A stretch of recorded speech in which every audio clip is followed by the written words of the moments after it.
I have to turn on my headphone. Ah, yes. Okay. How you doing? I am doing great. Much better than I was a couple weeks ago. Good. Now we're live streaming on video now, so point that at your face so we can see you. I got to move that a little bit more than it will be. You want to see my shirt too? Okay. Sure. Oh yes.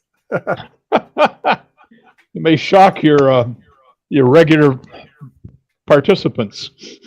Mm-hmm. Oh, let me hold on. I have to make sure. What? Okay, hold on.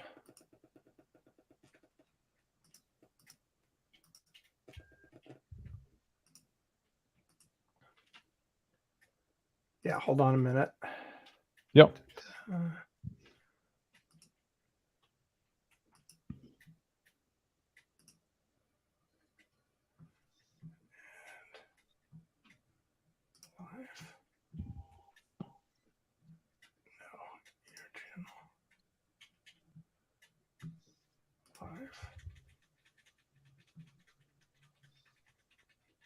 Oh, is it there? Oh, okay, it is. Okay, hold on. Where's the control for that? There we go.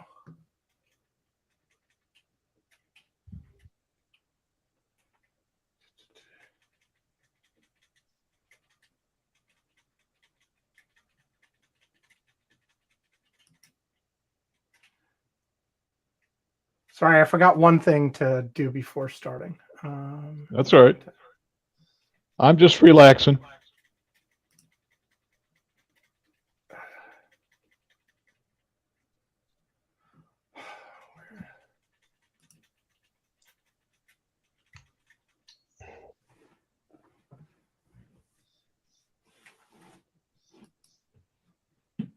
Oh, where's the control thing?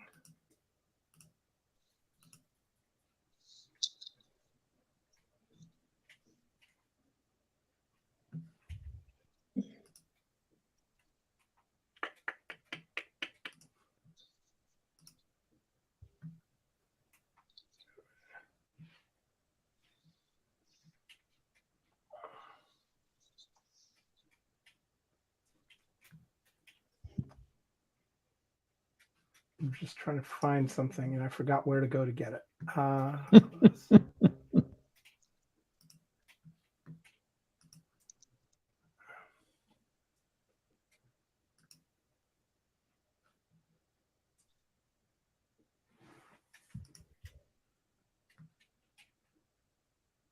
No, that's the wrong.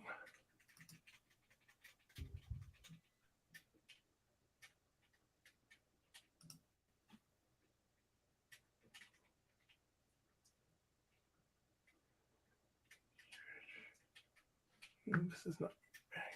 Close that. Is this one the right?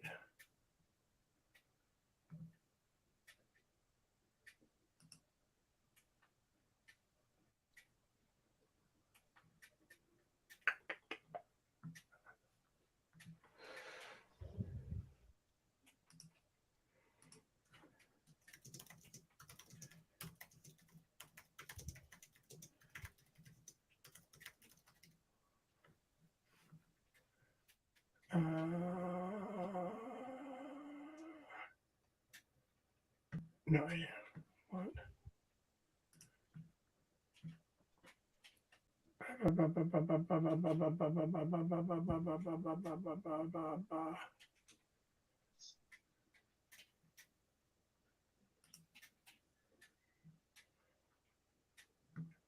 Edit.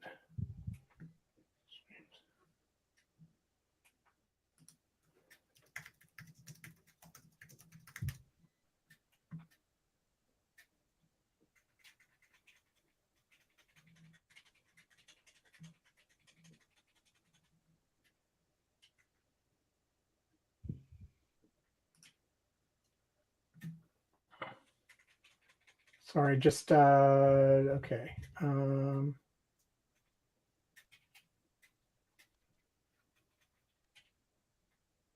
This is not telling me. I've forgotten.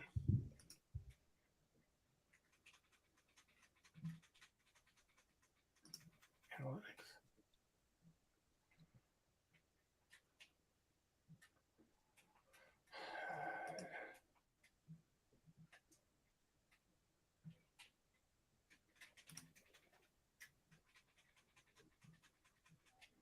No.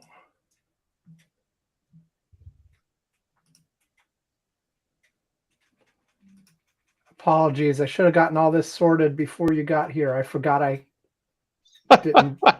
I thought That's I had all right. a tab that. Not a problem. This is early. I'll be in bed before midnight this time. Settings.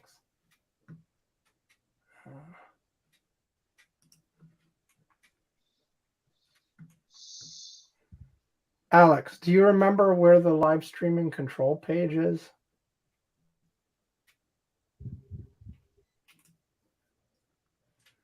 Let me refresh this too. Oh, okay.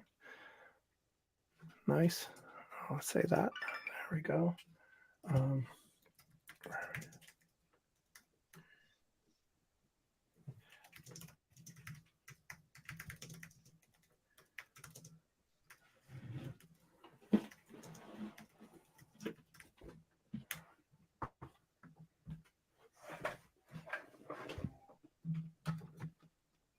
Get started. There we go. Okay, from the top right.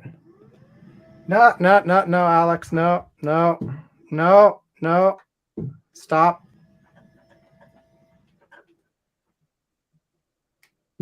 No, I'm sitting this time, not standing. Wait, how did that get low? Did you change that? Okay, put it on. I will put it to 77. Okay, you don't want to be squished.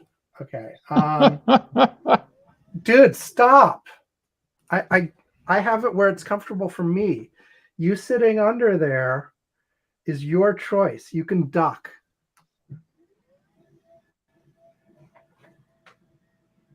And I still haven't gotten this thing, and you're not helping me like I asked. Go live.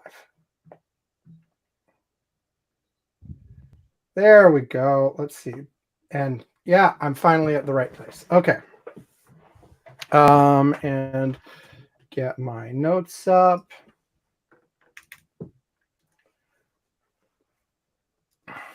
No balancing on me. I am doing stuff. Okay. So Ed, what do you want to talk about? Well, I was thinking I knew you were going to ask me that. And we've talked about Trump and Biden so much. I thought I listened to an interview with Governor Watts today. Is it Waltz or Watts? Waltz. Of Minnesota. And he was talking about his child tax credit that he's done. And then the other thing, the guaranteed free child lunches at schools for everybody of all ages. I mean, not of all, but of all incomes, and several other things. I thought that was kind of an interesting thing to maybe discuss that as opposed to other kinds of tax cuts.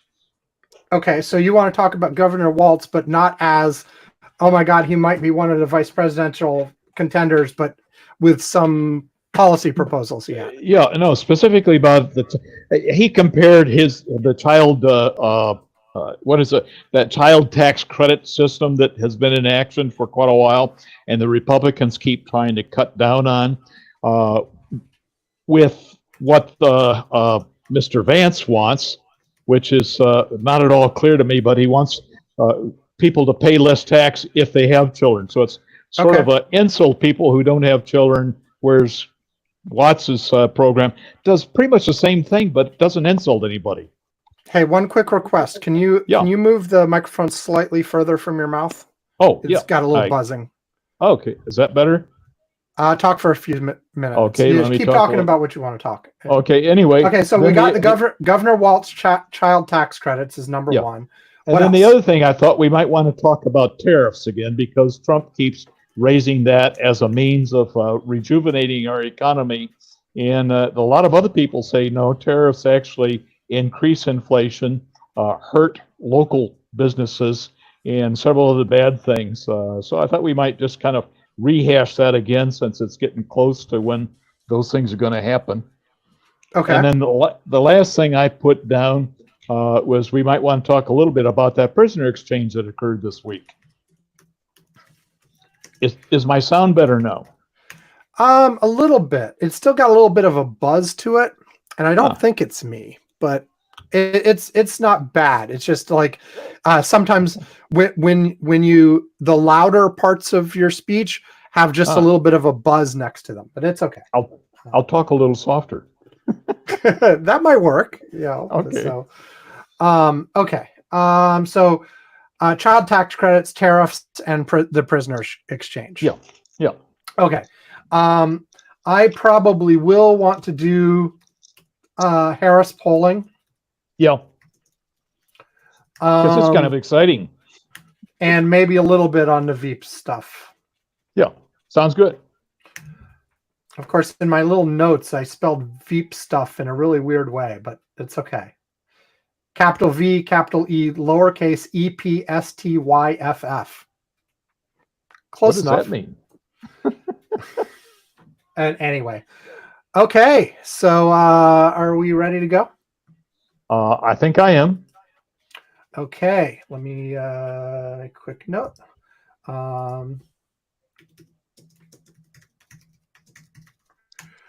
Okay. Here we go.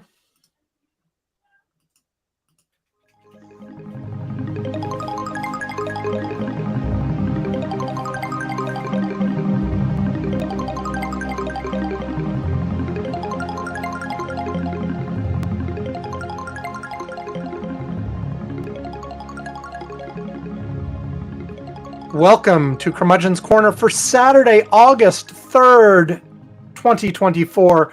It's just after 1 UTC as we're starting to record. I am Sam Minter, and Yvonne Bowe is not here. A few days ago, he let us know that he was going to be doing stuff and traveling. I think it's his kid's birthday. His note about it just said he, but I'm just assuming he means his son. But he didn't actually say that. But I think that's what's going on. So he's traveling a bit. His son has a birthday. They're doing stuff, and he is out not only this week but also next week. And for this week, we have Ed. Hello, Ed. Welcome back to welcome back to Curmudgeon's Corner. It's let's see, when was your last time? I've got to check this. Just I'm going to guess sometime in May. Close. April 13th. Oh, well, only off by a month. Yeah, so pretty good. And so here we are. And as usual, when we have a guest, most of the agenda will be from Ed. Now, he just told me before we started, he wants to talk about child tax credits, tariffs, and the recent prisoner exchange with Russia. So we're going to cover those. But given we're like right smack in the middle of presidential season, Ed was like, we've talked a lot about Biden lately. Let's talk about something else. But I will not be able to resist talking a little bit about the presidential race. We got some stuff going on with how well Kamala Harris is doing in the polls. And also the Veep stakes, the whole who will end up being her vice presidential candidate has had some additional developments. But by the time most people listen to this, it will very likely be known already. Like I intend to get this out relatively quickly, like on Saturday or something.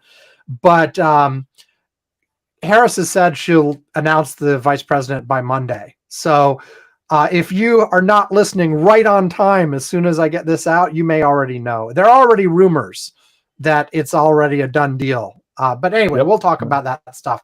But as usual, we will also do a little bit of non-newsy political, not political, non-newsy, non-political stuff here at the beginning of the show. I have a movie, and Ed, I don't know if do you have anything in the like fun stuff category for the beginning, or just news?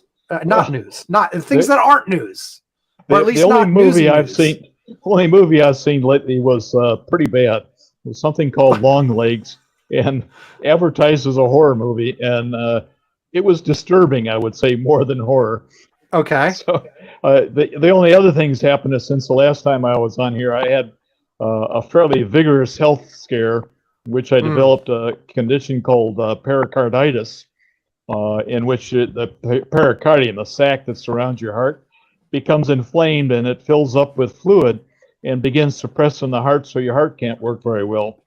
I ended up in the hospital 3 times and having to have a procedure where they put a little drainage tube into the pericardium. I'm much better now, but I am. It's going to be a very hard recovery because I need to start doing a lot more walking, and the temperature is 90 to 95 every day. So I am not pushing at age 82 the walking outdoors too much. But I'm getting better. I really feel better. Well, I'm glad. You had shared a little bit of that on our Curmudgeon's Corner Slack, and we are very happy that you are feeling better. So good. Yeah. And so if I could put in a plug for a drug that was first discovered somewhere around 2000 BC, which is now the drug of choice for pericarditis. And I was laying in the hospital, hurting all over like you do when you have a real bad flu, running a temp of 101. And they came in, they gave me my first dose of that by mouth. And an hour later, my temperature was normal. The aching was all gone. My heart was still being pressed and compromised. But I immediately, it was like someone threw a switch. I felt better. It was incredible. So if you ever get pericarditis, tell me you want colchicine right away. I can tell you right now, if and when I do, I'm not going to remember that. Think of it as gout. This is the drug of choice for gout. Oh, okay. Anyway, glad you're feeling good, a lot better. So that movie, it was Long Legs again. I take it that's a thumbs down from you for Long Legs. That I would say it was a thumbs down. It was like, it wasn't as bad as a movie that I just saw this week, as rated as one of the best horror movies of the I guess the past 100 years. That was this Blair Witch Project, and it got a #1 rating. You have complained about Blair Witch on this podcast before, and you went and saw it again? No, I didn't. I said it wasn't as bad. They rated it and saying it was one of the best. It's the only movie that I have ever walked out of. It was just terrible. But anyway, they loved it. Okay. Yeah, we've talked about Blair Witch on the show before. I found it okay. You hated it, so there we go. And I have now added Long Legs to my list despite your negative review, and we'll see if it ever comes up. Okay, has Nicolas Cage in it, which is kind of interesting. He's fine, but I'm not like a particular fan. It's like, okay, it's got Nicolas Cage. It's not like something that's going to weigh on me one way or the other as like, I want to see this or I don't, It's just, okay, fine. Okay, my movie. One Flew Over the Cuckoo's Nest from 1975. I take it from your reaction, you have seen this? I have not seen it. I read the book. Oh, you've read the book. Okay, I have not read the book. Movie. Yeah. Well, how was the book? Tell us about the book. It's been a long time, but I recall that it was a fascinating book. It was a good read. Okay, well worth it. Well, the movie I'm torn between Sideways and Up, so that tells you a little bit where it is. In the end, I guess I'll give it an Up. It was a good movie.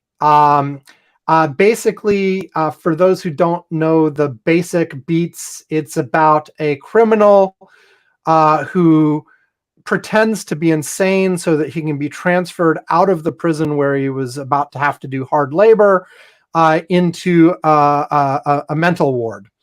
And it's about his adventures there with a bunch of other patients. And he's basically a troublemaker. And there's a, authoritarian type figure, Nurse Ratchet, or who keeps control over the ward, and he sort of disrupts that and causes all kinds of chaos, and things happen. It's Jack Nicholson as the main character, and he's good. Jack Nicholson is always good at these things, and he especially is good at playing crazy people. In this case, it's someone pretending to be crazy, but either way, Jack Nicholson is really good at that. And I had not seen the movie before. I'd heard of it. I knew some very high level things about it, but I didn't know any of the detailed plot points. I didn't know how it ended.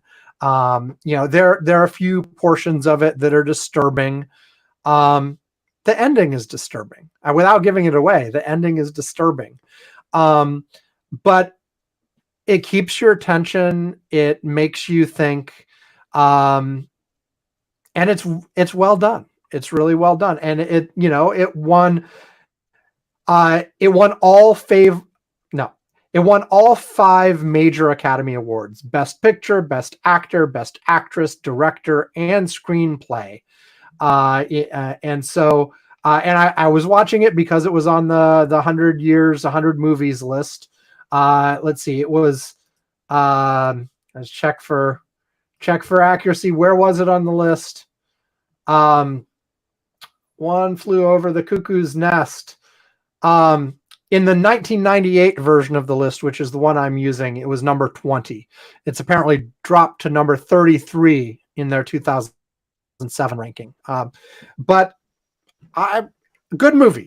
Again, it's not one of those like happy, jumpy, like you're just in there having a fun ride movie. It's a more serious movie than that, even though there's some comedic moments. But it was good. Good. There you go. Any other thoughts on sort of the fun stuff before we take a break and get back to news and politics? No, I think that pretty much covers it for me anyway. Okay. So with that, then we will take our first break, and then the first segment will be all the stuff Ed wanted to talk about. And then the second segment will be all the stuff I want to talk about. And that'll be a show.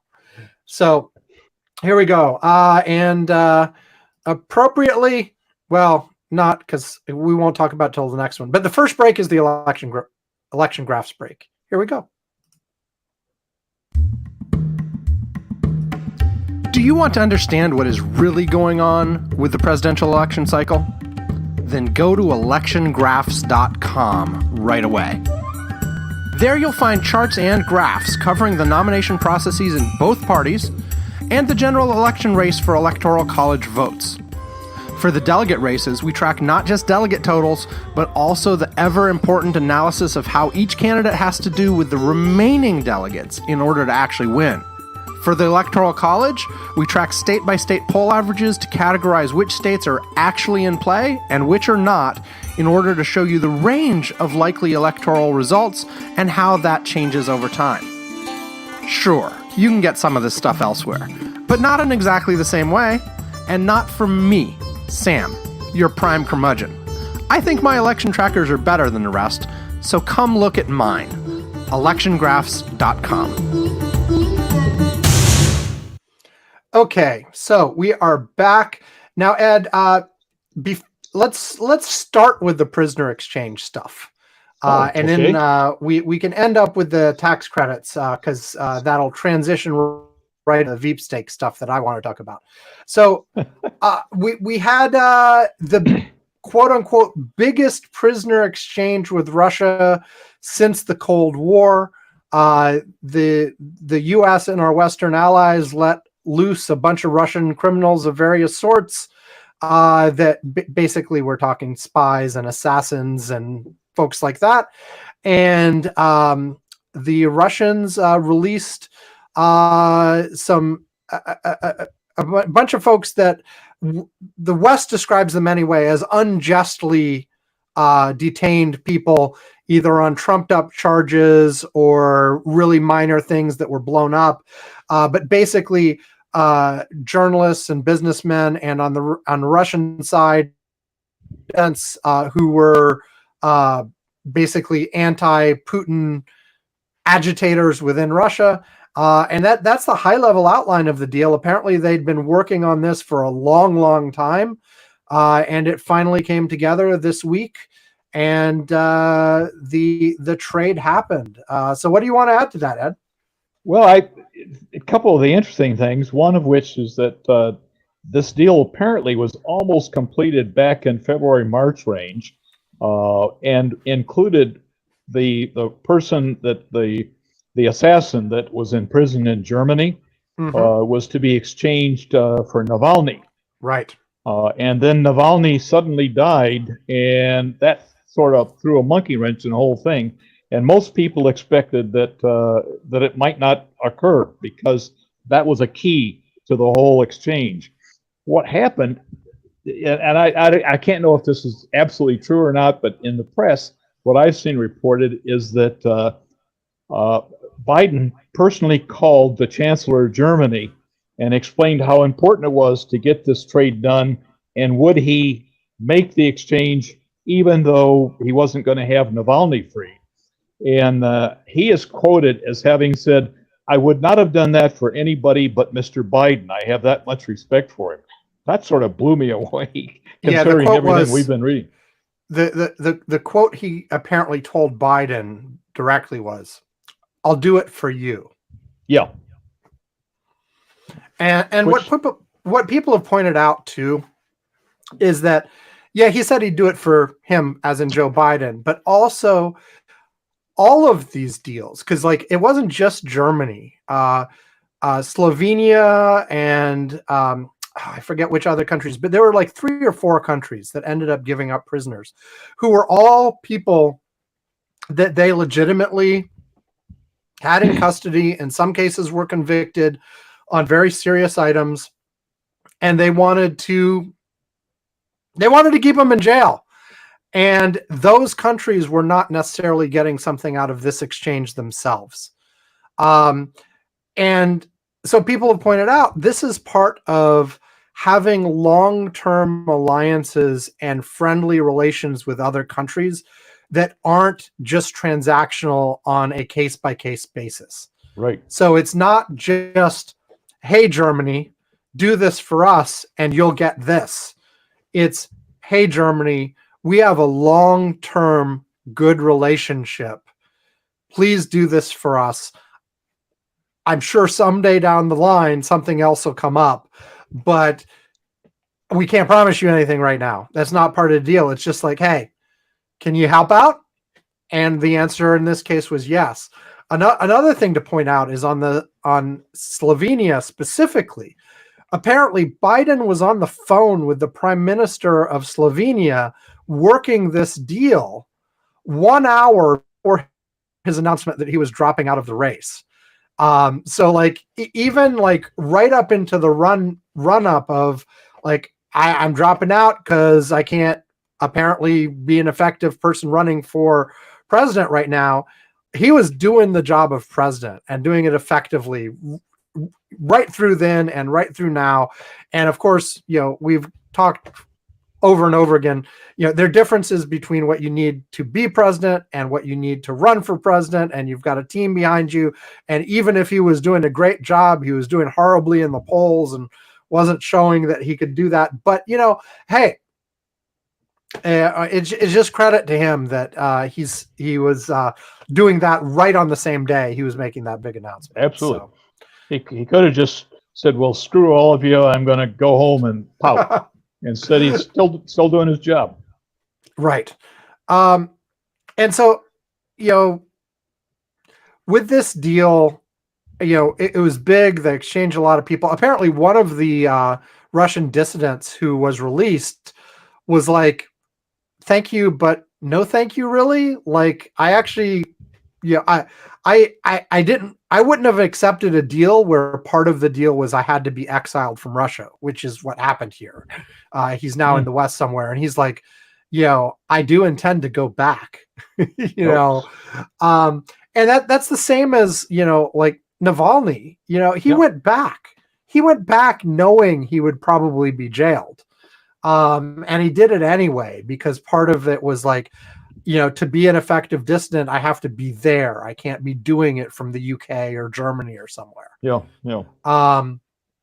But the trade-off that people always talk about is how at this point, we've proven to Putin on several occasions now that we will trade people that are valuable to him for these sort of innocent people who get swept up, and that gives them an incentive to just sweep up more. Now, the US has been telling people for years now, don't go to Russia. If you're an American citizen, don't go to Russia. It's just not a good time for that. But of course, people still do for various reasons. There's family, there's whatever, they need to do whatever. But it's now like it's clear there's still people held, by the way. There's still Americans held. There's apparently a teacher that's still in Russian custody right now that did not make the cut to be part of this deal, I guess. He had a couple grams of marijuana prescribed for him by his doctor, and he may not get out for 20, 30 years. Yeah. And yeah, like it, first of all, don't go if you don't have to go. If you do have to go, pay attention to the details of those laws. You can't assume that because something is legal in the US, and in that particular case, medical marijuana is only legal in some parts of the United States, but you can't assume that it's okay there too. Follow local laws to the fucking letter. We went on tour through Europe a year ago. One of the Viking cruise ships that went through a number of countries. I take the CBDs to help my arthritis pain. Not marijuana, just the straight CBD. That's still illegal in a number of countries. The first thing I did before I left was to find out if any of the countries on our trip, it would be an issue. One or two of them, it was questionable. I left the damn stuff at home. Didn't take it. Yeah. Yeah. No, absolutely. I mean, people have even had that problem, like in the US going state to state. There was a prominent case I watched, I think it was a Frontline, but somebody was traveling from one state to another, had a prescription for medical marijuana, but got pulled over by the cops for some like speeding transaction or something halfway there in a state where it wasn't legal. Ended up serving years in jail for it, and it's, you had the prescription, but you went through whatever state it was where that was still not okay. And so anyway, but certainly like if you're going to Russia, if you're going to like quite a few Middle Eastern countries, if all sorts of like even if you're going to a country that's got a reputation as super, super friendly, check. Yes, absolutely. There's, and we're not just talking marijuana. We're talking about certain prescription drugs as well that are legal in one place and not the other. And, so check everything. Like, don't make any assumptions. But anyway, so Putin pretty much knows, like he's going to be sending, they're going to be spies and he's all about the assassins. He's got like assassins all over Europe. I mean, it's a thing. Like his people have killed people in Germany where the one who was released this time was in the UK. They've made attempts in other places. So they're going to be assassins caught. They're going to be spies caught. There's going to be whatever caught. And so he knows now that all he has to do is always make sure he's got a handful of people in custody that he can trade for them. Yep. You know? Another thing I saw that was interesting about this trade, one of the folks that was traded, I can't remember if it was the Slovenian one. I think it was the Slovenian one, was a pair of deep cover spies of the sort that are undercover. They go live there. They have a whole cover story life set up. And just in the meantime are acting as spies, taking back information to the Russians and are working for the Russians, doing whatever they need to. In this case, they were posing as a couple from Argentina.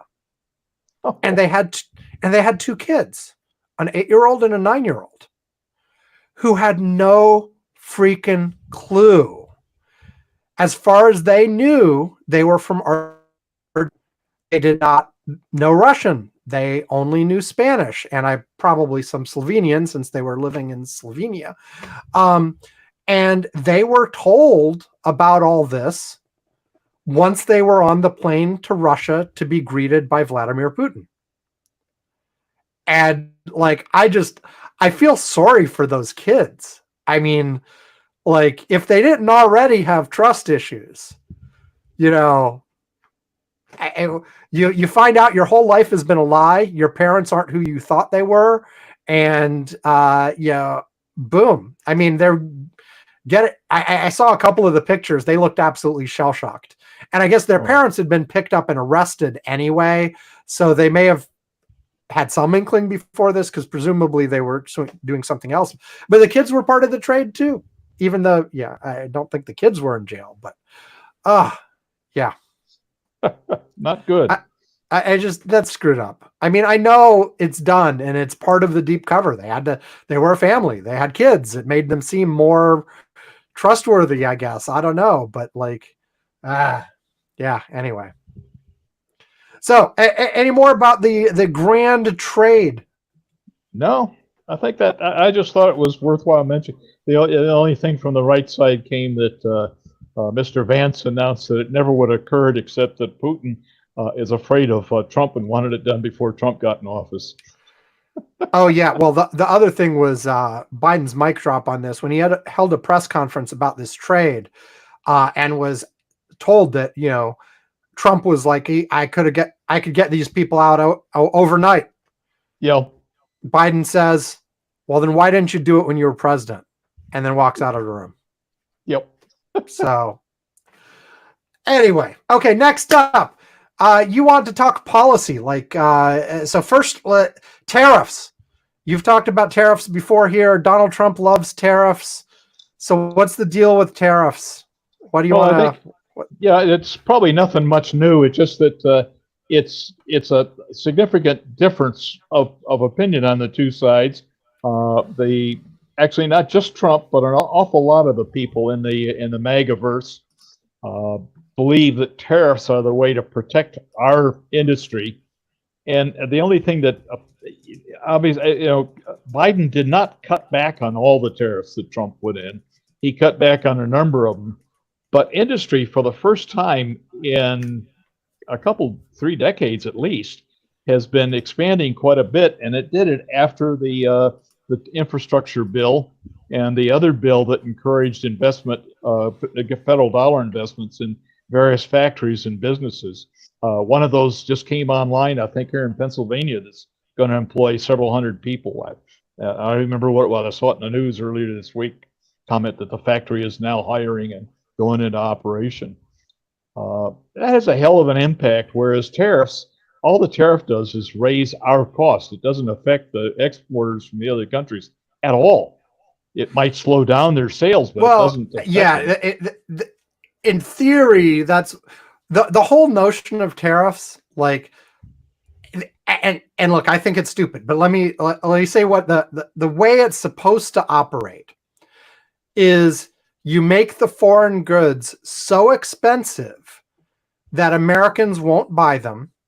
And because of that, the foreign company that's doing the making, or the country involved, makes less money because they can't sell to your market. But also part of the theory is in response to the foreign products being so expensive, you will get domestic people stepping up and producing whatever it is that people were getting from the foreign companies before. So instead of imports, you encourage domestic production to take their place. But if that happens at all, and I think that's probably debatable, it's a long-term effect.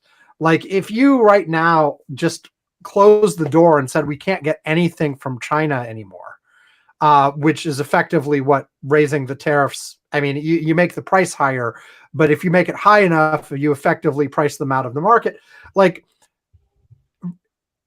domestic producers would take years to be able to ramp up and produce the same products if they do at all. In some cases, they just won't be able to. So the short-term effect is just making things more expensive. So like if you're worried about inflation, for instance, hey, what's a great way to make everything cost more? Slap huge tariffs on it, and maybe you get a new equilibrium years down the line where domestic production takes up that slack, but that's at best, that's long term.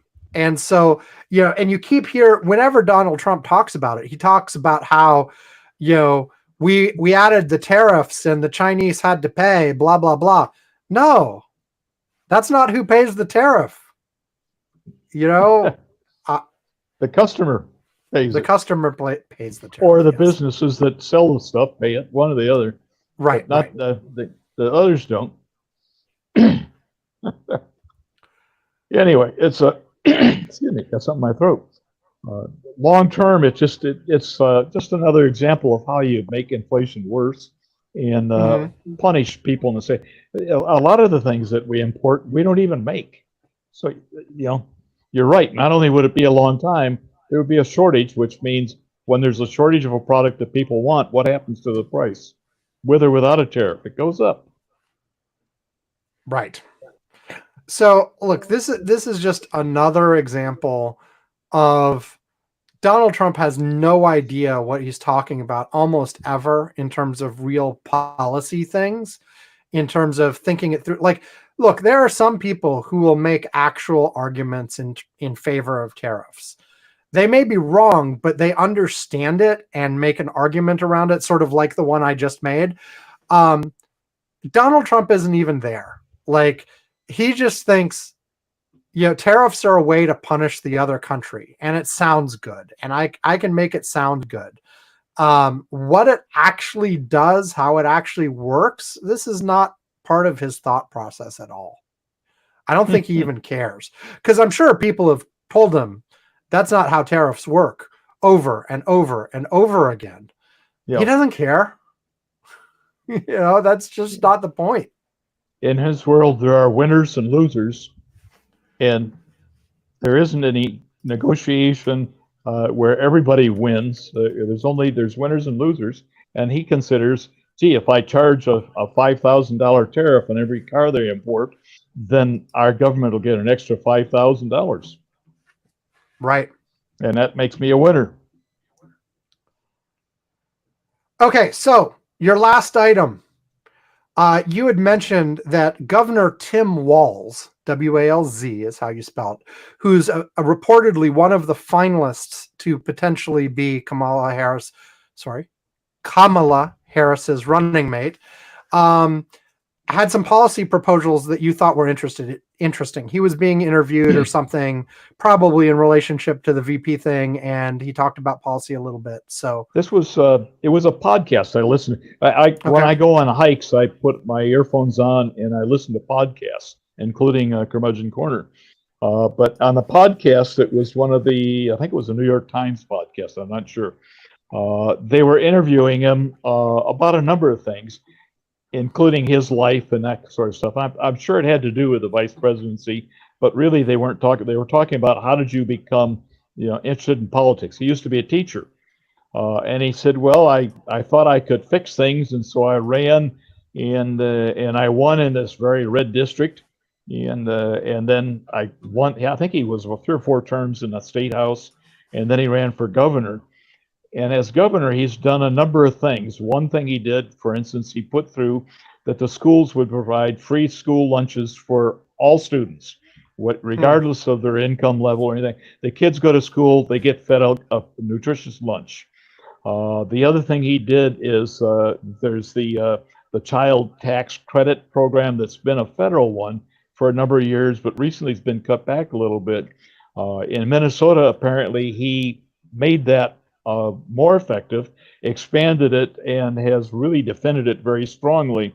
And his point on that was there are two ways you can encourage people to have children. One is to make it possible for them to have children by providing this tax credit so that they have a little better income. Another way is to make sure that there's daycare facilities at a reasonable price so that they can afford to have children, and on and on and on. And he said the other way to do it is to charge more tax to people who don't have children, and to make them feel like they're incompetent or something of that sort. He really explained it far better than I'm able to, but I found his ideas on the free lunch. The kids, interestingly, one of the things they noticed is within a couple months of having the free lunch, so the kids all got a big lunch, was that their discipline problems dropped significantly, attendance went up, and the kids' grades started improving. Guess what? If a kid's not hungry, he listens to the teacher. Shocker there. Like, isn't that amazing? Well, not even listening to the teacher, right? Just in general, like if you're hungry, you're not going to perform as well. Like in anything, you're going to be distracted by that, and it's going to be hard to keep on task, and it's going to be hard to think about whatever you need to think about. I know this is true of me, but I can, if I'm hungry, I can go get food. It's not a problem for me. For lots and lots of kids, it's a problem that their families can't afford enough, so they're hungry on a regular basis. It's been shown over and over and over again that various programs to make sure kids have access to food at school helps that amazingly.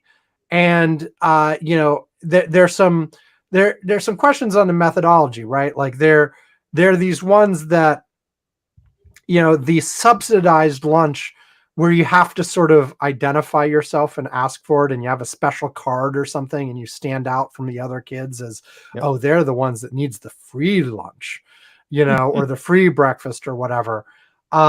There are others that just just give it to everybody. And I think those are the best variety of those.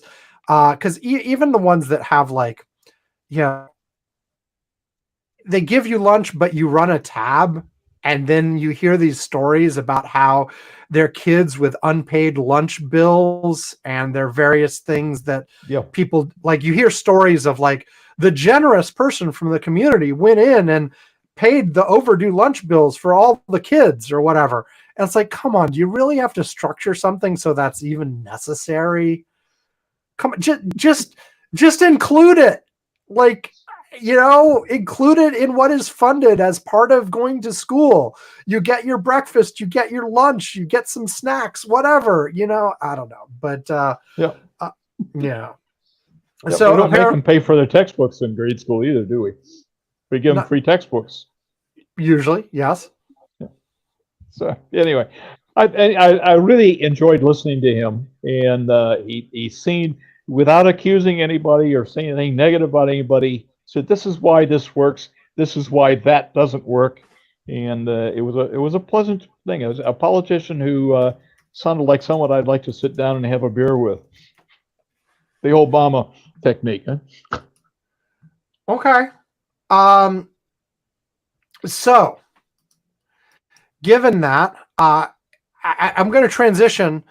We'll take a quick break, and then we'll transition. I guess I'll start with the VP stuff rather than the poll stuff, because Walz is one of the guys who's being considered for the VP slot, and so we'll start a little bit, I guess, by talking about him. So we will be back after this. Okay, I'm going to run and get a drink. You're listening to this podcast. Do you like it? No! Do you want to support the show? No! Well, after you have subscribed to the show, followed us on Facebook, and told all your friends they should be listening to, what else can you do? I won't subscribe! You can help fund our Patreon at patreon.com/Curmudgeon's Corner. Patreon is a way you can throw us a few bucks a month to help out with the expenses of the show. You know, web hosting, equipment, a little bit of advertising to promote the show, and maybe every once in a while some much needed sedatives for Yvonne. At different contribution levels, you can get a mention on the show, our Curmudgeon's Corner postcard, or even a Curmudgeon's Corner mug. Fun stuff. Not fun! In any case, the contributions help tell us that you enjoy and appreciate the show. I really hate Curmudgeon's Corner! Are we worth $1 a month? No! $5 a month? No! Or if you are nuts about us, maybe even more. 100 billion dollars, even though you don't have anywhere near $1 billion. If we're worth anything to you at all, send it our way at patreon.com/Curmudgeon's Corner. Alex hates, really hates Curmudgeon's Corner! That's really mean, isn't it? But I hate Curmudgeon's Corner, but I really do! Okay, we are back. And before I forget, I meant to mention this at the beginning of the show, because I've mentioned it at the very end of the show the last 2 weeks. But this is the last time I'm going to ask this on the show. I have been editing the show a little bit differently the last couple weeks, and this week as well. I will. Right now I'm recording. But when I edit it, I will edit it the same way I have the last couple weeks. So I'm asking and have yet to receive any feedback, which I'm going to interpret a certain way. Has anybody noticed any in listening to the last couple of weeks' shows compared to shows before that? So I'll ask you, Ed, have you noticed any difference? I was just going to say, I keep forgetting to write and comment, but I can't say that I've noticed a difference overall. Okay. So that's an answer from Ed. So for all of you listening, let me know, have you noticed a difference? And then B, if you have noticed a difference, which Ed hasn't, so he's not. So my question would be meaningless in that case. Do you like it better the old way or the new way? And based on any answers I receive, I will determine what to do next week and beyond. And if no one tells me they can tell the difference at all, then frankly, I'm going to do the way that's easier for me and takes less time for me, regardless. That would be my recommendation. Yeah. So, and you guys may not be surprised to know the change I've made is a change that makes it quicker and easier for me to get the stuff done that I need to get done to get the show out the door. So if nobody can tell the difference, then there's no reason for me not to do it the quick way.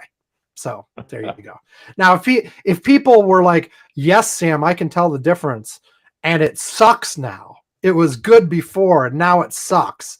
Or it was mediocre before, and now it sucks. Whatever. Then there would be a reason to go and keep doing it the way that takes me a little bit longer. But, whatever. So far I've got a lot of no comments and one person saying they couldn't tell the difference. So that tells me a lot. Okay. Time for the vice presidential search. So first of all, the final 6, according to all the reports, are Governor Beshear of Kentucky, Pritzker of Illinois, Shapiro of Pennsylvania, and Waltz of Minnesota. Those are all governors, as well as Transportation Secretary Pete Buttigieg and Senator Mark Kelly of Arizona. So those are apparently the finalists. I will add that there have been reports that Shapiro in Pennsylvania is the front runner. In fact, a few hours before we're recording this show, Um, Apparently, the office of the mayor of Philadelphia released a video that has Shapiro as the vice president and to Harris. And apparently it was a video that reportedly wasn't supposed to be released until Monday as part of the announcement, but it wasn't taken down. So, and it's like, it was a mistake, blah, blah, blah. It's not real. Yeah. So on the one hand, people are like, well, that's it. It's Shapiro. Like, they just accidentally released the information a couple days early. But then other folks are like, nah, this sounds like, some sort of aspirational video that might have been done to promote Shapiro, but it's not really the decision yet. So we'll see. But Shapiro's the front runner in the betting. And we'll talk more about him in a second. But since you were just talking about Walz, you mentioned a couple policy things from him. What do you think of him as a potential VP? You listened to the interview. He had a lot. We didn't even mention him last week, but he's had a lot of buzz over the last week. Apparently, the more progressive side of the Democratic Party really likes him. He's been really vocal. He, like all of these other people on this list, he's been out there doing events, and people have liked sort of how aggressive he was against Donald Trump. Apparently, the whole weird thing that maybe we'll talk about before we end. He was one of the first ones to push that attack on the Trumpies, and that's been very effective. So what do you think? What do you think, Ed? What do you think of this Walz guy? I honestly have paid a little bit less attention to him, but some people seem to really like him. I haven't heard much about him either until I listened to this interview. I found him very personable and a good sense of humor. He did talk about the weird thing. They asked him about that, and he said, it just sort of came up. I didn't want to say nasty things about people, and then I realized that, when they say something that irritates and antagonizes large percentages of the population, that's really weird, isn't it? And so I just started saying, well, that's really weird what they're doing. And I have to agree. I mean, look, that interview that Trump had with the black journalists this week, I mean, I can't imagine people of color wanting to vote for that man after that interview. So he turned off and antagonized a large bunch of people, I think. Let's tangent to that for a second. Obviously, people of color have not been his prime demographic anyway, let's say. No. But there'd been repeated reports this year of him making additional inroads, of him polling higher among men, and specifically black men, than he had been before. Not of men, of black people, specifically black men, than he had before. There have been more reports about his percentages in the Hispanic community increasing as well. And as Yvonne would always tell us, not a monolithic community. It very much depends on which part of that community you're in. But he's actually done pretty well in the past in that community, and apparently was doing even better. And so I don't know that it's in the big picture. These aren't communities that were really strong Trump communities anyway. He clearly, his main focus is and has always been white people, even more so white men, even more so non-college educated white men. Yep. But in a close election, like if you had increased your percentage among black people from 5% to 10%, that could be a big deal, and I think he killed that with this. But also, people have talked about, like, look, on the one hand, yes, this is another opportunity where he shows off that he's dumb. He shows off that he's racist, and it's just out there for everybody to see. And in this new context, maybe that's hitting harder than it has at times in the past. Um, whereas people are saying, like, look, he doesn't care. It's attention. He's taking for the last 12 days, everything has been about Kamala Harris. Everything. Mm-hmm. All the news cycles, everything has been talking about how great she's doing, and how excited everybody is, and blah blah blah. And that's all that's been in the news. All of a sudden, he goes and does this, and he's in the news again. Maybe it's not super positive, but he's in the news again, and the story is once again about him. And maybe that's what he wants out of this. I kind of feel like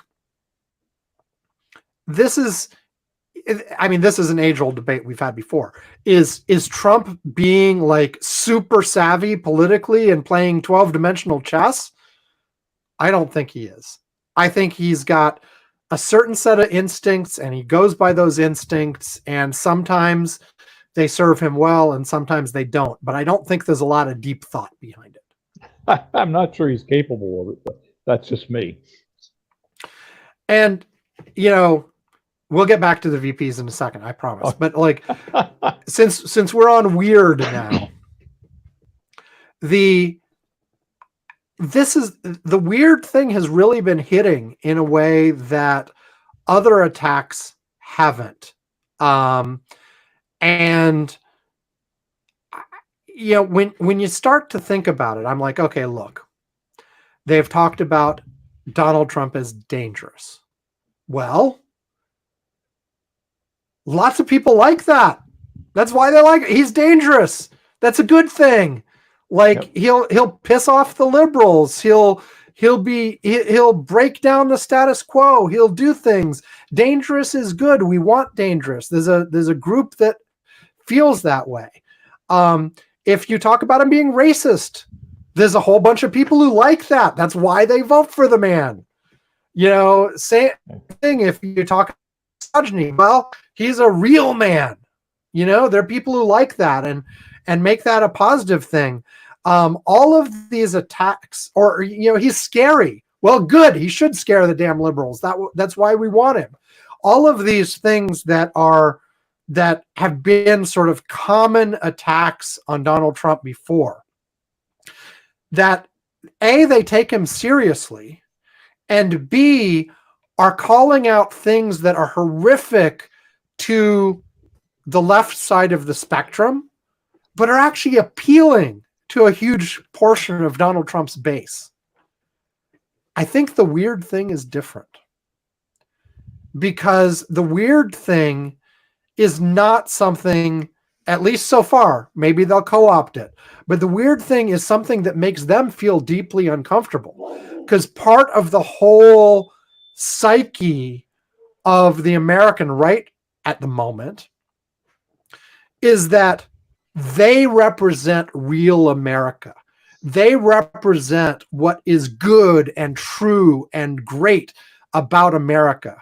They represent the way things should be, the way that things are good. And if you react to that, not with fear, not with, oh my God, this is dangerous, this is whatever, but instead you react to it with, what a bunch of fucking freaks. They're a bunch of weirdos. They are the outcasts. They are the ones who are not acceptable in normal society. I think that hits them a very different way. It makes them feel deeply uncomfortable. It's exactly what they're nervous about. The reason they're reacting in the way they are and are so panicked is they see the country moving away from them and their values. And this just reemphasizes it and says, no, you're the weirdos. You're the ones who are out of step. And I think they're having trouble figuring out how to react to that. I should stick in here that Waltz, in that interview, made it very clear that when he's talking about weirdos, he's talking about the politicians, not the people who vote for him. He Yeah, trying his well, best not to irritate those people. I think that's going to get away from them. But like, Yeah, and I well, think it that's, is, yeah. and I think that's okay because like it makes you like if you get the impression out there and get people actually worried about like no, if you support these jackasses, yeah, you're the weirdo. You are also the outcast. Yeah. There are Yeah. people there are people who will double down in response to that, but there are people who are on the edges who will be like, I don't want to be a weirdo. You know, they're Yeah. right. Donald Trump and JD Vance are weirdos. They really are. Why do I want to associate with them? And I think that's why this attack is hitting differently. It's mocking them, which has always been, there have been people arguing that the right way to attack Donald Trump is mocking him going back to the very beginning. And some people tried somewhat unsuccessfully, but I think this is hitting this time. Now, will it continue to? I don't know. I saw some people saying that they would have preferred like creepy or something than weird because there's good weird too.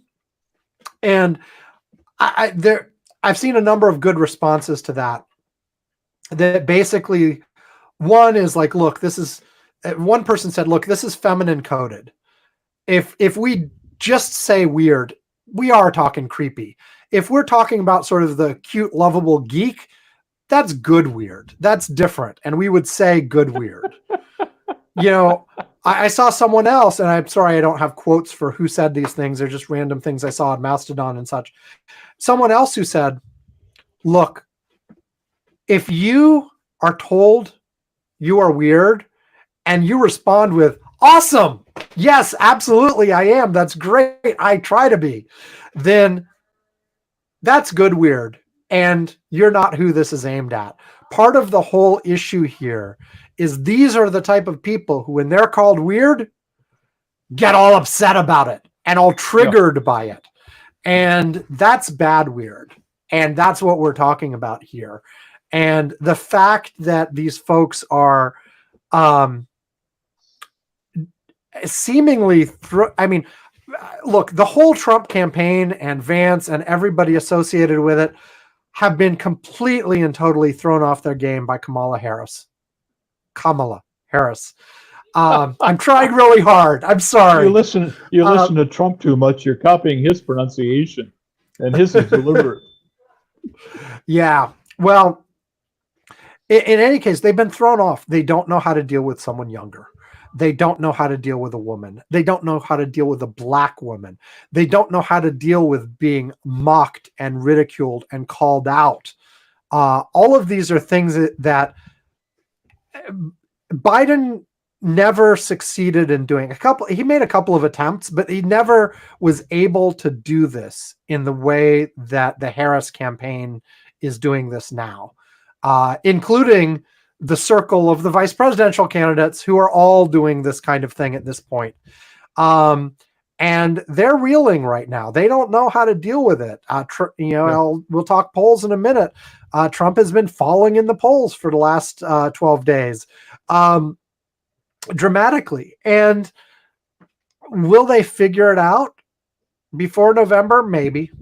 Like, I think there are ways to counter this, but it's clearly they don't know how to think about this. They were 100% prepared for the entire election to be about Joe Biden is old and Joe Biden is senile and he doesn't know what he's doing and he can't handle it. And maybe a little touch of Hunter Biden is bad and the Joe Biden crime family or all that nonsense. Everything they were planning was all about that. And so now they don't know what to do. And so you get Donald Trump flailing. You mentioned his performance at that Black Journalist Conference, the National Association of Black Journalists. Part of what he's going on about and has doubled down on since is this whole, Kamala Harris isn't really black thing. It's like, what are you doing? Who is this appealing to? And I know what they're trying to do. They're trying to sort of other her and say she's not only not white, she's not black either, and blah blah blah. And she's like, and there's this whole implication they're trying to do with the DEI candidate and everything, where she couldn't possibly be there on her own merits. She's only there because they wanted a black woman. And look, she's not even black. She's Indian. And whereas this is, and I know it's a strategy of attack someone's strength, but frankly, all of that stuff is her strength. That's part of what makes her appealing. And I don't know, that it's just, they don't know what they're doing right now, and they haven't figured it out. And we haven't even got to the Democratic convention yet. I feel like they've got to, at some point, get their act together a little bit, but they certainly haven't yet. They're just like spinning. Well, I think at the time they begin recovering from the weird and figure out what to do, we should start talking about them being asleep, as opposed to they're accusing us of being woke. They're asleep because they refuse to have history taught because the history might upset children. So we won't teach history of what happened in the country. We'll pretend like it just has always been like it is now. And we don't want to teach the science of environmentalism because people will feel guilty about it. Instead, we want to burn more oil and on. They're asleep, and they refuse to wake up. They've turned off the alarm clock, and they refuse to wake up and listen to the world that's around them. So we should talk about them being asleep as soon as they get over being weird. They're weird sleepers. You're absolutely right. A few people have tried that exact way of saying things before, and it hasn't really hit. But I feel like the Harris campaign can find a way to make it stick, because that's the other thing that, like, Biden and company and sort of your old school Democrats, if you hear like James Carville or whoever talking, they're afraid of this stuff. And they automatically sort of get defensive. Like somebody's calling them woke. They sort of, we're not, what are you talking about? No, let's talk about it. No, own it. Damn right. Absolutely. We're woke. You're not. You're asleep, like you said. And we're woke, and that means we know what the fuck is going on. How in the hell have they convinced us that we should consider a company that's following diversity and equity and what's the I? Inclusion. That those are bad things. How in the hell are we convinced that? That's like saying giving money to a man who's starving to death is bad. Come on. DEI, I want companies that are diverse and do indeed include everybody. Well, look, DEI is just their code. DEI is just their code word because they're not allowed to say the N word. That's the reality of how they use it. Absolutely. It's not actually. I mean, they don't believe in those things anyway. They don't believe in diversity. They feel that strength is in uniformity and everybody believing and doing the same thing and looking the same, or at least within a very narrow band that is considered acceptable. They don't believe there's strength in diversity. They don't believe in equity. They believe that absolutely, if you come from a family who's gotten ahead, then you should be ahead, and inclusion, the same thing. Like, no, like we want our walled gardens. We want to protect what we've got and keep the external people out, so yeah, like there's a fundamental disbelief in that any of those three things, diversity, equity, and inclusion, are good things, but I've said this before, the Democrats have to not run away from these culture war things and instead own them and be proud of the fact that they are on the right side of these culture war issues.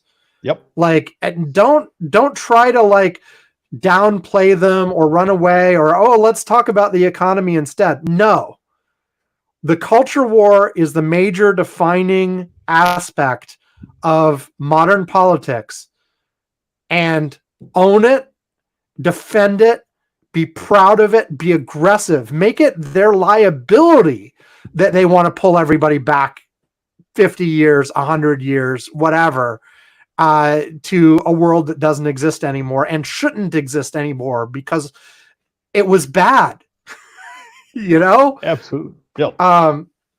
So anyway, were we talking presidents? I think we were.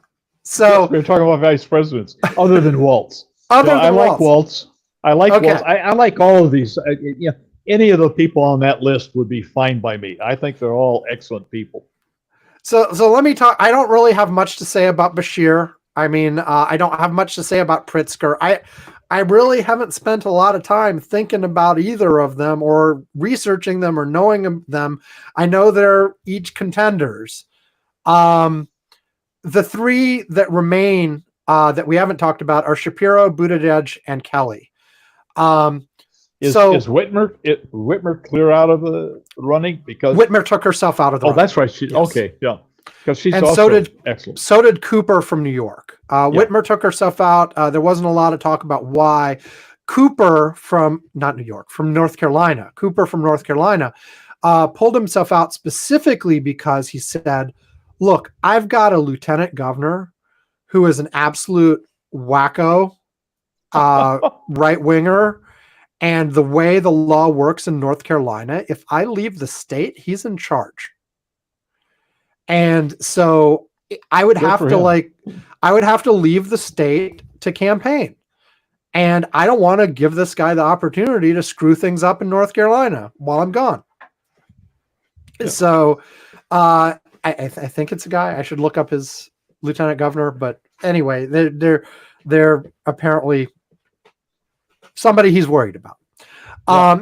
There may be other reasons too. That's the public reason that was given. But of the remainder,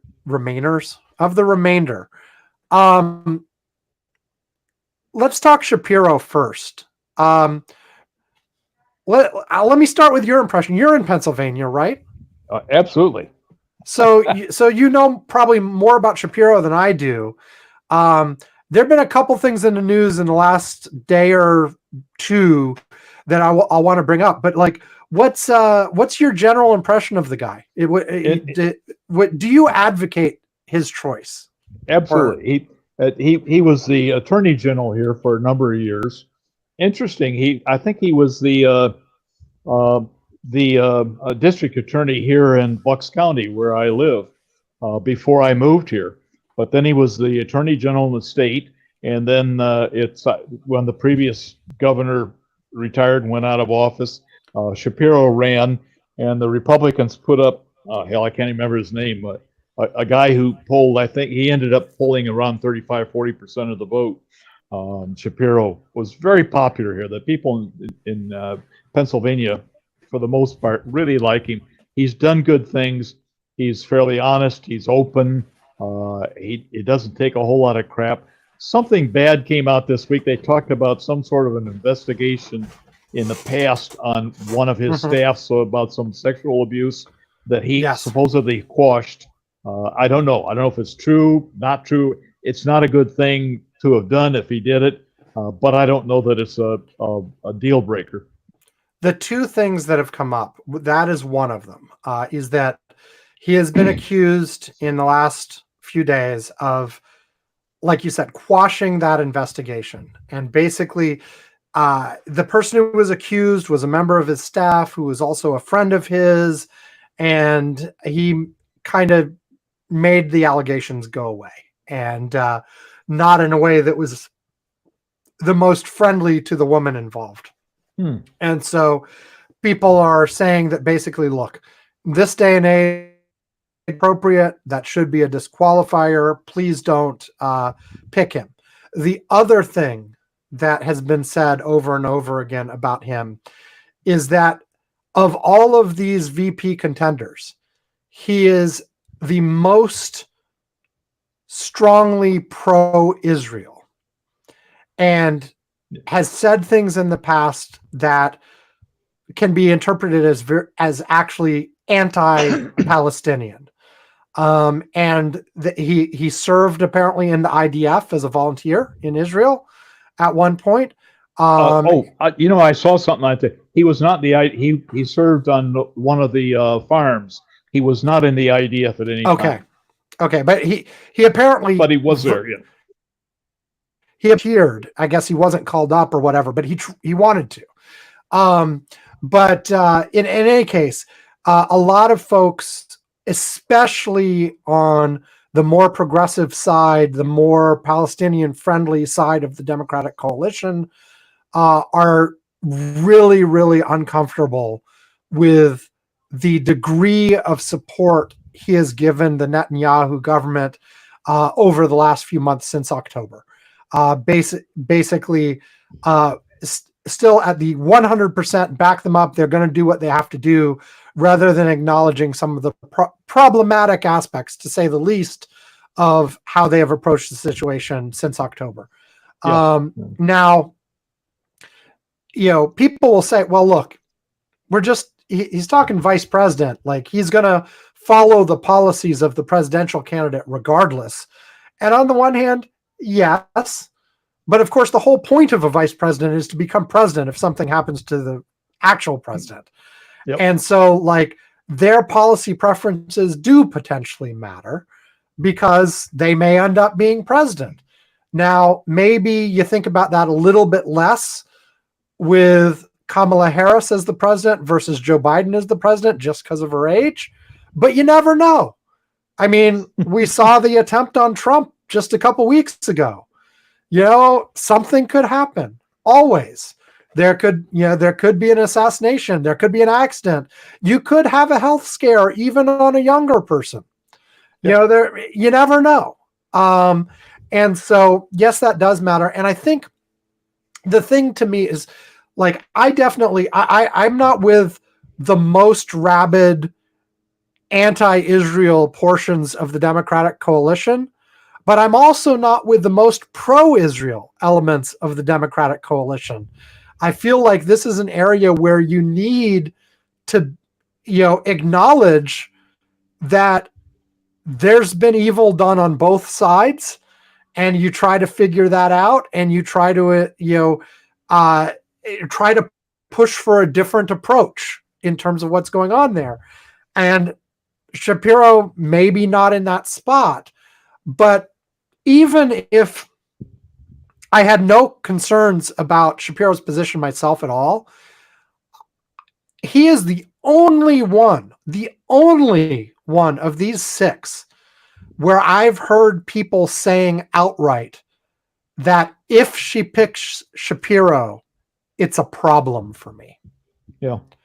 I have not heard that about any of the other five. Now, maybe I'm just listening in the wrong place, but I saw one person post earlier today that he's becoming increasingly convinced that if let's see, who was this? It was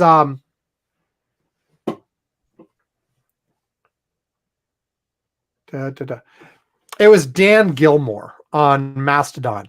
He said, I will vote for and contribute to Harris no matter who is the VP, but I'm increasingly convinced that picking Shapiro would be an unforced error on her part. And I think that's why. I think that there are these two issues.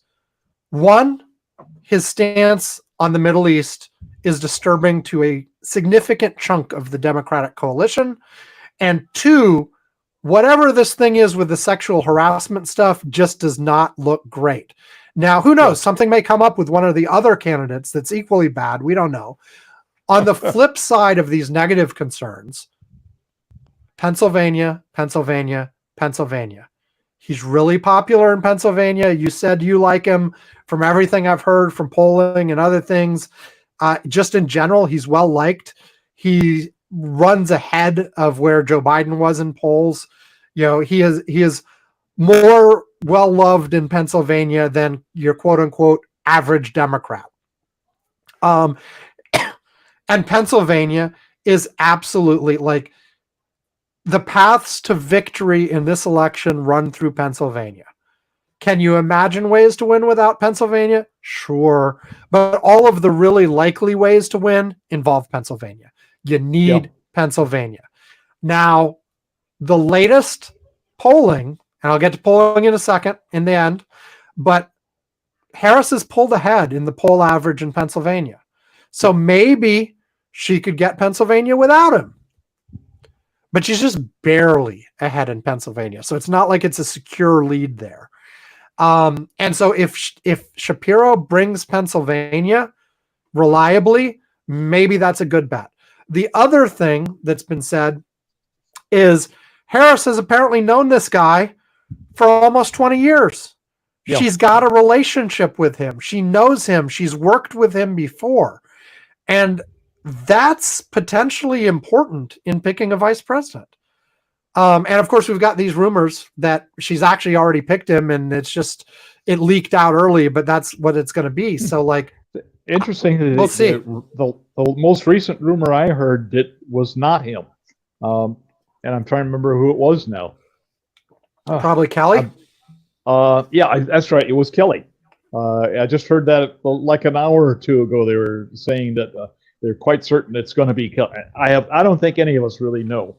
But like I said, by the time people listen to the show, you might know already. It depends how long after I put out the show. It depends when I put out the show and how long it takes you to listen to it. But like, excuse me. As far as Pennsylvania goes, I think if we can keep Trump campaigning the way he is and keep Harris campaigning the way she does, she will sweep Pennsylvania. 55 to 60% of the vote would be my guess. Yeah. Well, we'll see. I think, I don't know. Like, I still think, like, if I had to bet right now, I think I'd still say Shapiro. But these two things that have come up in the last couple days give me some doubt. I feel like maybe it's one of these deals where she kind of wants Shapiro. She knows him. He's got Pennsylvania, but she's got to be thinking about these two things too. That's going to get him negative attention from certain parts of the coalition. And can she just avoid that? You know, if she wins, she can always put him in the cabinet. You know, there are a number of things she could make him chief of staff if she really wants him around all the time. Well, I like him here in Pennsylvania as the governor. Well, when's his term end? How long's he got? I think he can run 2 terms, so that would be 8 years. Okay, but he's not like right at the end of his term or anything anyway. Oh no, he's in the middle of his term basically. Right. So let's hit the other two real quick. We got Buttigieg and Kelly. Kelly is the other front runner. I would say, like you said, you heard rumors within the last hour or so. He's also been pretty good at going on the offensive and making a good case. He's sympathetic because of his wife, Gabby Giffords. He was an astronaut. He's got a bunch of things going from him. He is also from a swing state. Arizona would be really nice for the Democrats to get. I think it's less clear that he could deliver Arizona. It's a bit redder.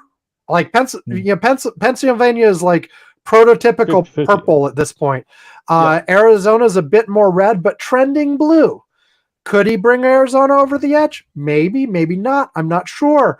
But also, he's the Senate is at play too. And even if for in the short term, because they've got a Democratic governor at the moment in Arizona, he might be replaced in the short term by a Democrat, but then they're going to have an election to fill that spot. And the Democrats may or may not win that. And you really need the Senate. And right now, like, the Senate is a really hard ask for the Democrats right now. I've said this before in the show. They have to win pretty much every single state that is in contention for them in order to keep the Senate. They can't lose anything. And so, putting another state potentially in play for the Senate, that's kind of risky. So, like, do you really want to do that? But she might, because like, he's got some positives too. All of these people do.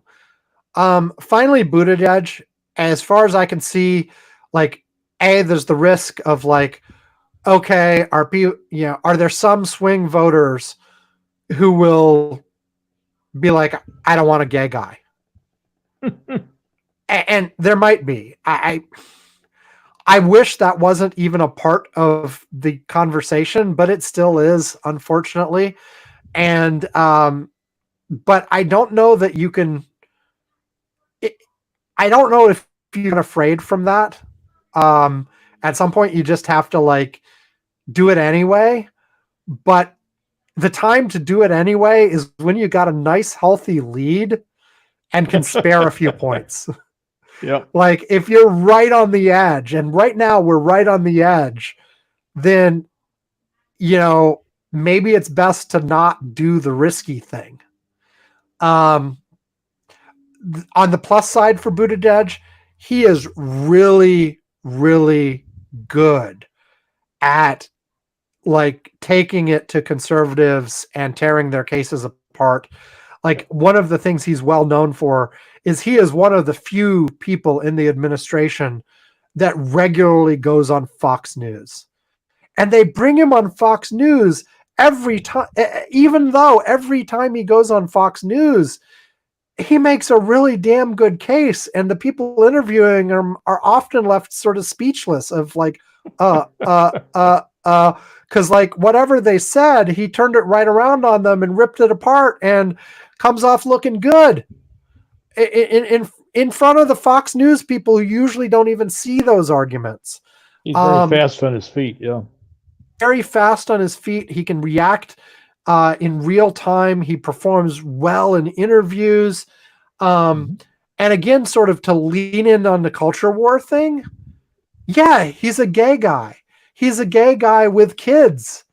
He's got a good, a family that looks great on TV. His husband is out there on a regular basis, also like being supportive and making good interviews of him. Campaigning, everything. Like, he is. So if you want to lean into, we're the new America. We're the coalition of, of the modern America, and the modern America includes gay people. Yep. It includes gay married people with kids and a family. And I know the whole right wing like goes into seizures thinking about that. Well, I shouldn't even say that. Not really. Like the people in control of the party and the people who are writing like Project 2025 and stuff want to roll back all this stuff. But at this point, like support for things like gay marriage is almost universal on the Democratic side, but it's a majority position even on the Republican side. It's about 75, 80% nationwide, isn't it? Yeah, 70%. exactly. Yeah. So it's like taking the retrograde positions on this isn't necessarily a winner as long as the Democrats can actually make a good, positive case for it instead of running away from it. Yeah. Well, I think it's probably time that they do more of that. Instead of backing off on these silly accusations, say, yeah, that's right. I do believe in gay marriage. I do believe in gay citizenship and so on and so forth. What the hell? Of course I do. Why wouldn't I? Yeah, lean into it. Oh, and you are weird for not being for it. There. Yeah, there you go. You are a weirdo freak who needs to wake up. Who is spending too much time thinking about what other people do in the bedroom. Yep. Why do you care? You're the freak. Why do you care? Nobody reasonable would care. Yeah. It's anyway. Okay. I do want to hit the polling before we finish up. So here's the fundamental thing on polling.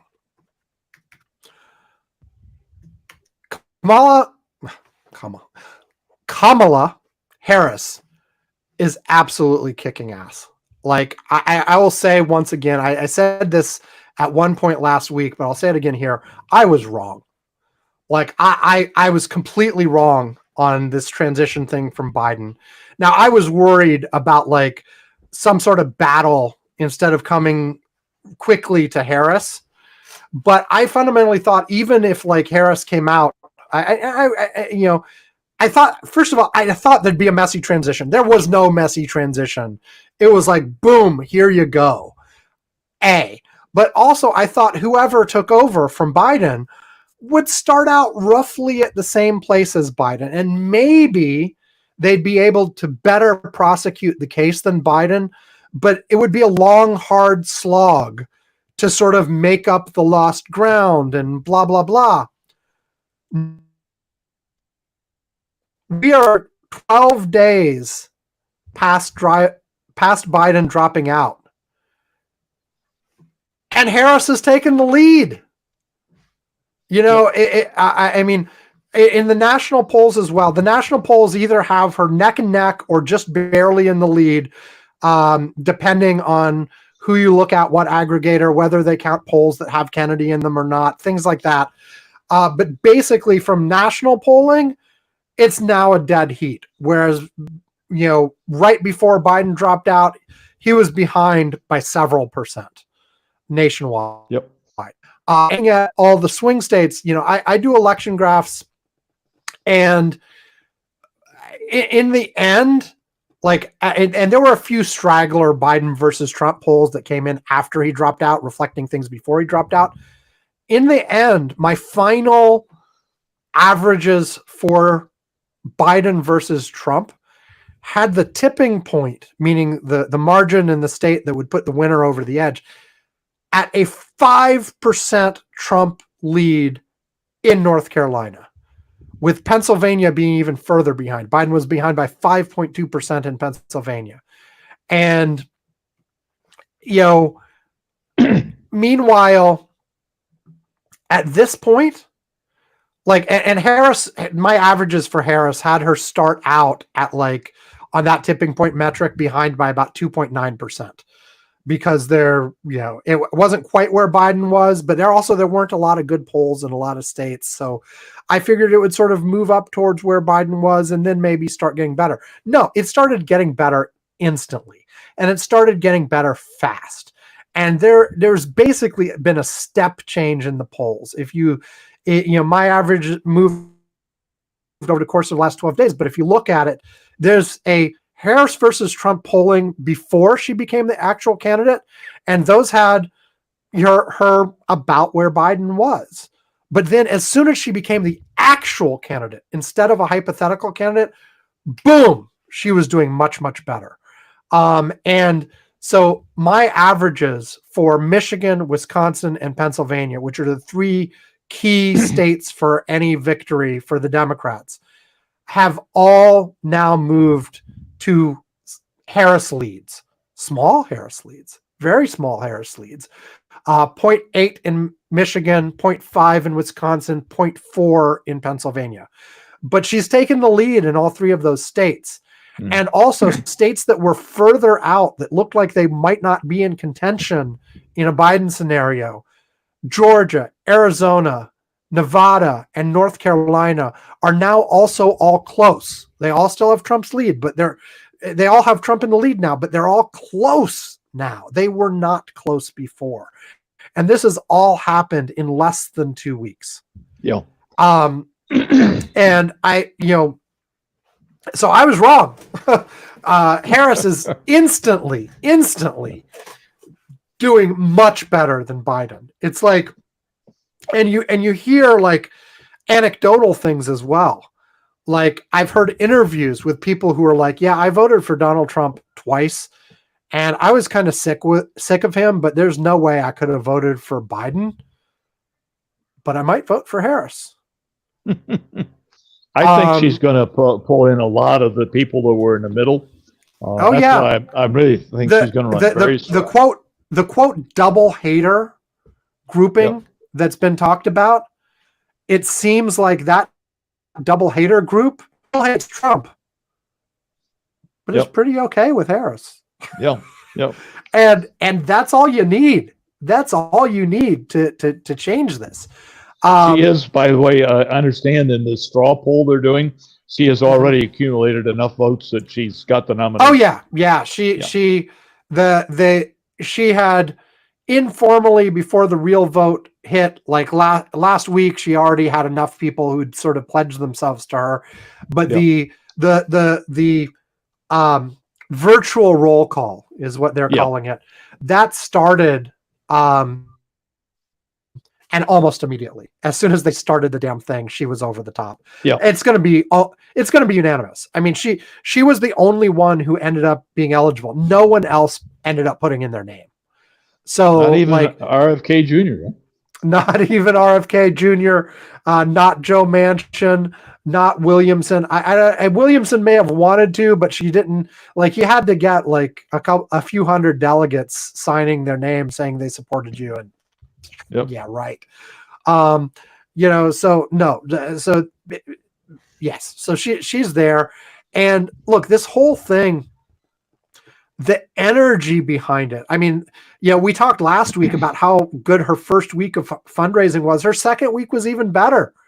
They just announced, I think it was like $312 million in July, something like that, compared to like 100 and teens or 130 maybe for Trump.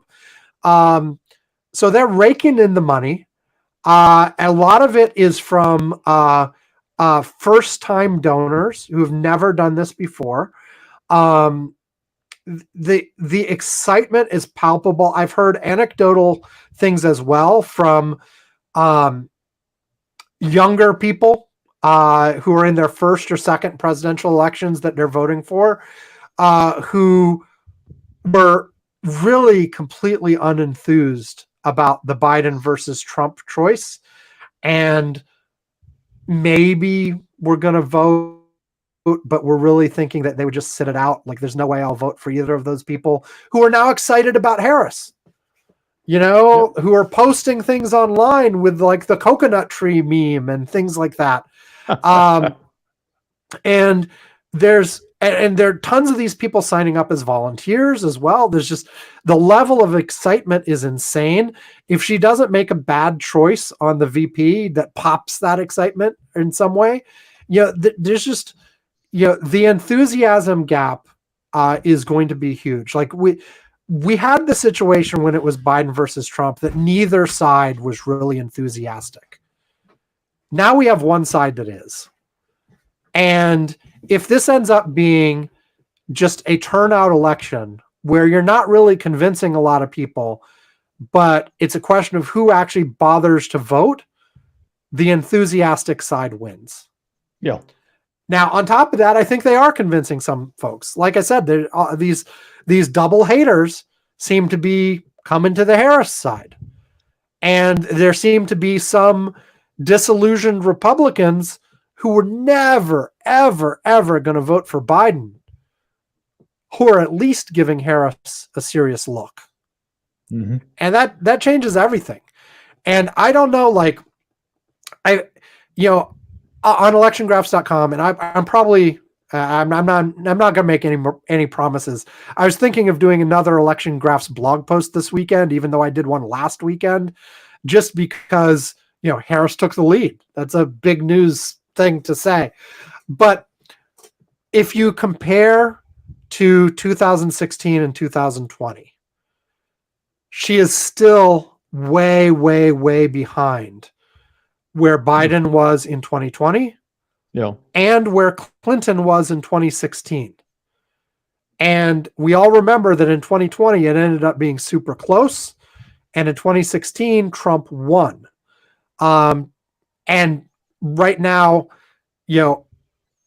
according to my tipping point right now, the tipping point is Harris ahead by 0.04%. At this same time, the same number of days, 98 days before the election as we're recording this, or actually, wait, no, we're 95 days before the election. 95 days before the election, 94 and a fraction. We have Harris ahead by 0.04%. But Biden was ahead by 4.6%, and it was super close. And Clinton was ahead by 3.2%, and she lost. Yeah. So, like, it is not time to get complacent. Now, I don't know that you've said numerous times that the Democrat needs about a 4 to 5% lead in order to win the election because how the electoral college falls out. Well, I think you're right. yeah. Well, like just from my just on an individual state basis, like the way I do my projections is looking at how the averages have differed from the actual results over the last few election cycles. And if you average all that out, to even have a 50-50 shot of winning, I believe the number, and I should look this up, but I'm not going to. I'm going by memory, was about 1.2%. Oh, I thought it was more than that. Okay. Well, the 1.2, the Democrats have to be ahead in the polling average for a state by 1.2% to have a 50-50 shot of winning. Yeah. So to what you are saying, to actually feel confident, actually, sorry. Hold on.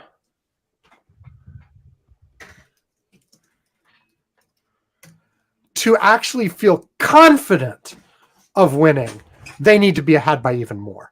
Like all of these states where you're 2-3% ahead, yeah, you're favored, but you should not feel at all confident. There's a decent chance you could still lose.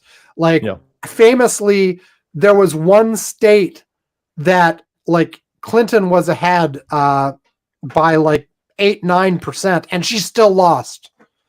Like, so the poll averages were, way off. And I should look up exactly how far ahead. Let me check that. I like to get my facts correct. It was Wisconsin. She was ahead by 7.1% in Wisconsin and still lost the state. That was in the final poll average that I had for this Wisconsin. But so, I am very, very grateful that Harris is now ahead instead of behind. That's great progress, but I won't feel confident until she's not just ahead, but ahead by a lot. Yep.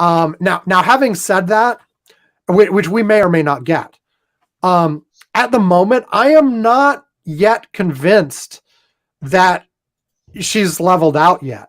Like, we are still at the point that practically every new batch of polls shows her doing better than the previous batch of polls. And I don't think Donald Trump has been helping himself these last couple weeks either. And we've got the Democratic convention coming up very soon as well. So I feel like maybe it's wishful thinking here, but I feel like her momentum has not yet slowed. I agree with that. At some point, it probably will. We do not live in a country where we're going to have polling showing her, winning 70-30 or something. That's just, we're not going to have, this country is no longer structured in such a way, at least for now, where either party can have like Ronald Reagan style landslides where you win every state except one or whatever. No, nothing like that is going to happen. It's going to be a close election.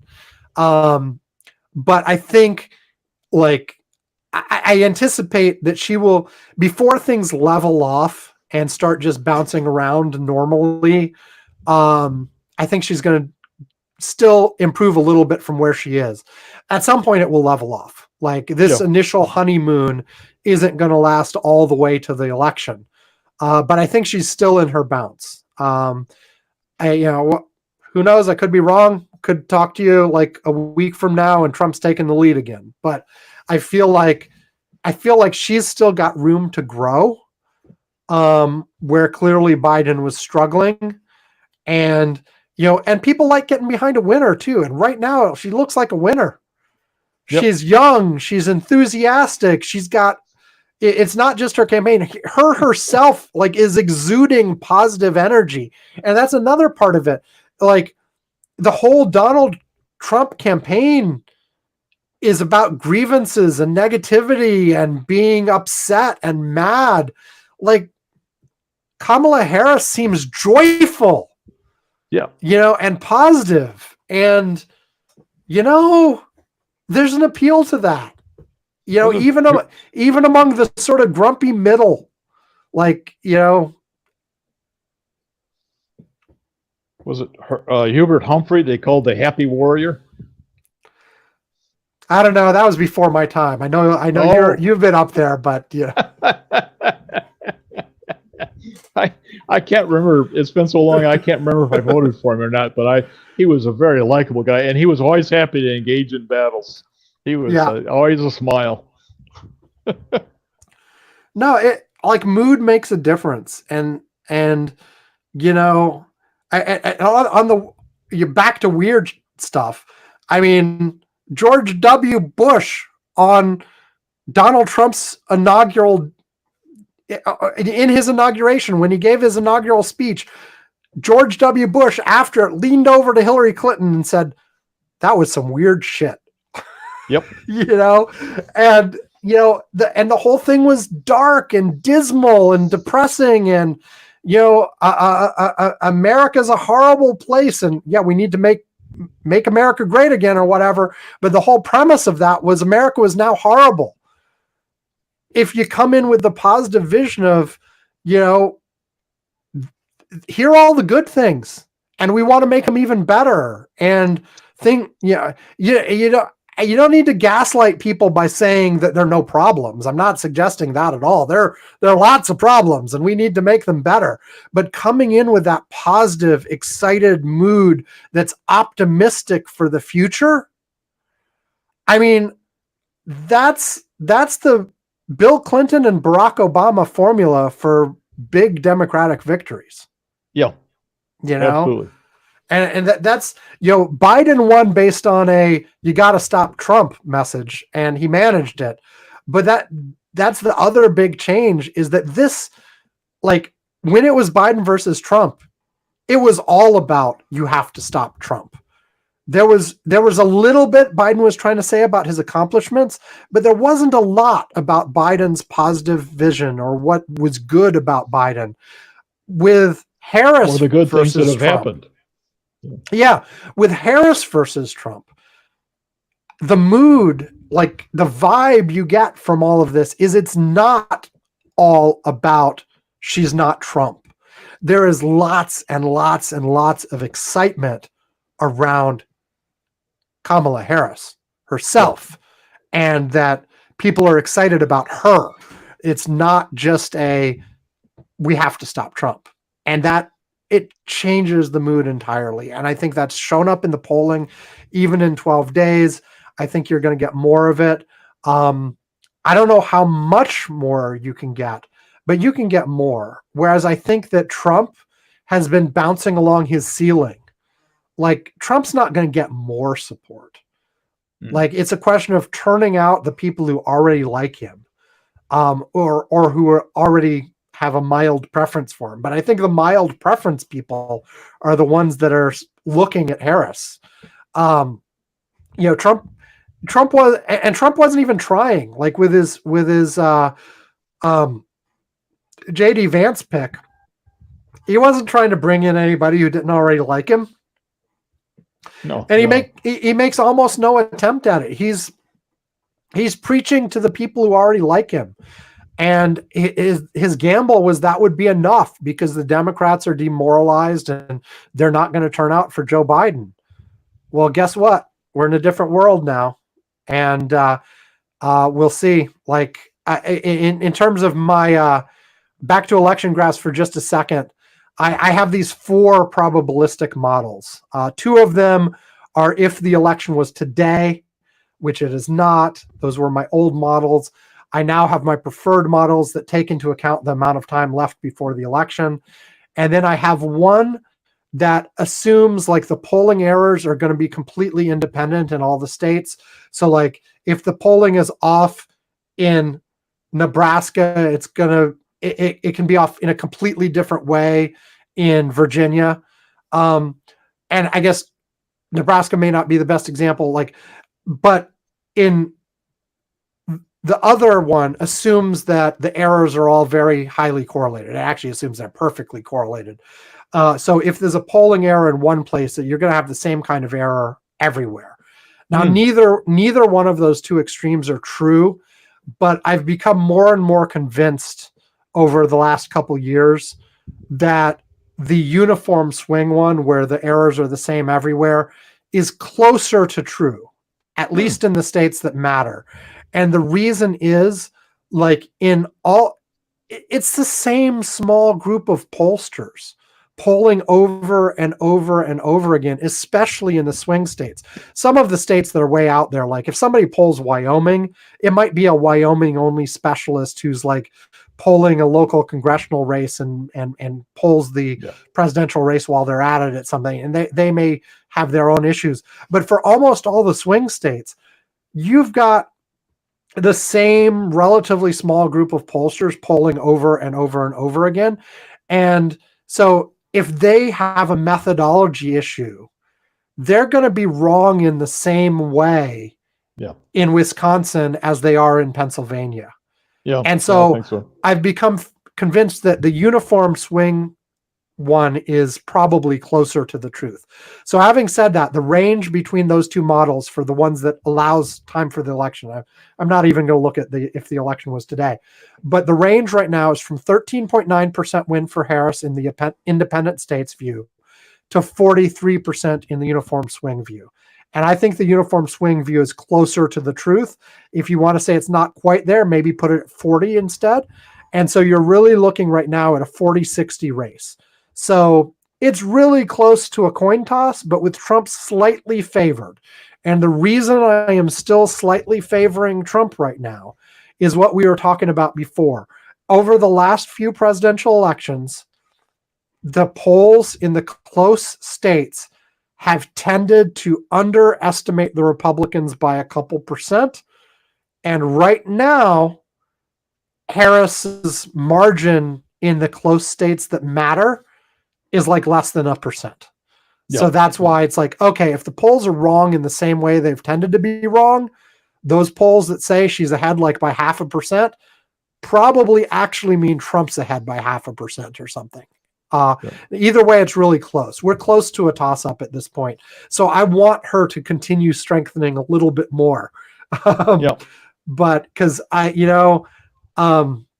we expected a nail biter this year, but I would much rather we get to the end of October, beginning of November, with Harris having a fairly substantial lead, please, not a nail biter.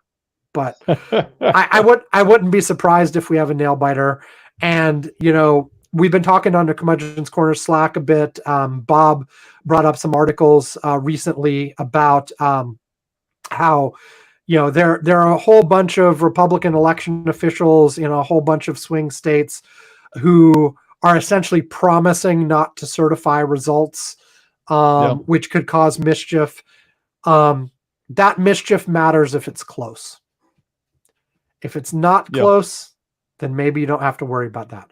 Now, and I also said, of course, this all depends. Like, if the polls are off in the same kind of way they were off the last few election cycles, they may well be off in the other direction, in which case the Democrats are doing even better than we think. And the reasons to think that that might be the case. I'm not going to assume it. I'm going to continue assuming that the polls are going to be off in the same kind of ways they were that last few elections. But all of these pollsters who got it really, really wrong in 2016 and 2020 there's no way they didn't modify their methods to try to fix that error. And maybe they overcompensated. That's one. And two is on all of these, special elections since the midterm, the Democrats have been overperforming polls. So maybe they are here too. So we'll see. We'll see. Okay. Any last thoughts, Ed? No, I think it's time to wrap things up. Yep. Okay. Well, time for the things at the end. Go to election graphs. No, not election graphs. I got elections on my mind. Yeah, go to election graphs too. But go to curmudgeons-corner.com. You'll find all the ways to contact us. You'll find our archives, all that kind of fun stuff. You will not yet find a link to our YouTube. I mentioned for the last month or so, we've been live streaming all of these episodes. According to my dashboard, there's been one person who's actually been watching for nearly the entire show, Ed. So really, I don't know. I don't know who you are, or if you're real, or whether you're just an artifact of me having checked the stream at the beginning of the show and forgot to turn it off or something. So maybe it's me. Maybe it's me who's watching.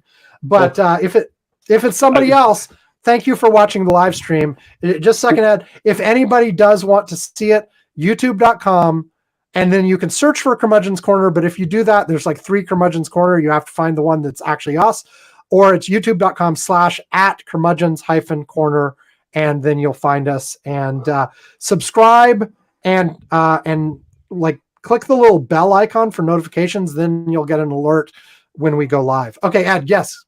I was just going to say, whoever that is that's watching needs to be told that I am wearing shorts. Because you keep seeing my bare leg there. I do have shorts on. I'm not like I'm in a virtual office. I'm dressed.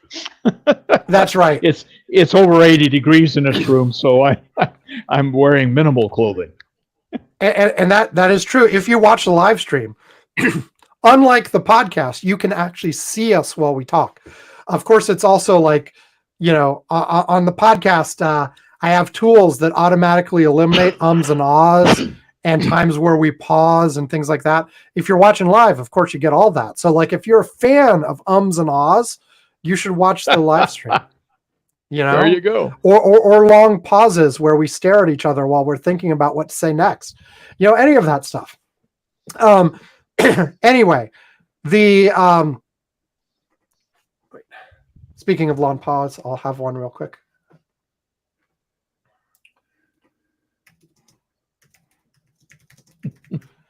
There we go.